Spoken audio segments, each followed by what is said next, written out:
बल्दिया उज़्मा के fire brigade अमले के जिम्मेदार रईस पाशा की निगरानी में बल्दिया अमले की जानिब से रास्तों के दोनों जानिब तजावीज़ात को हटाया जा रहा है। हाकिरों की जानिब से लगाए गए ठेलों, गाड़ों और दीगर सामान को भी जब्त किया जा रहा है।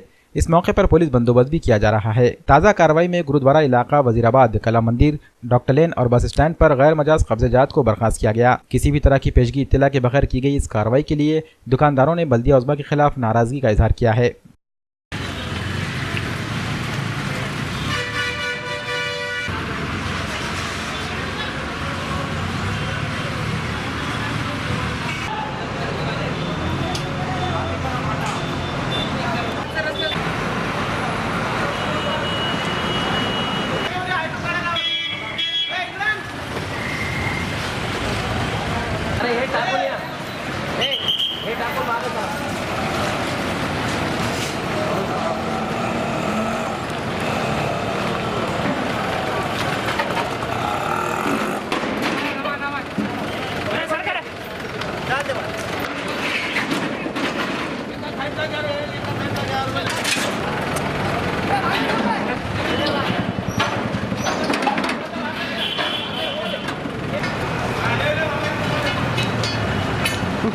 टेक्नोलॉजी एंड सर्विसेज के मैदान में अहम खिदमात फराहम करने वाली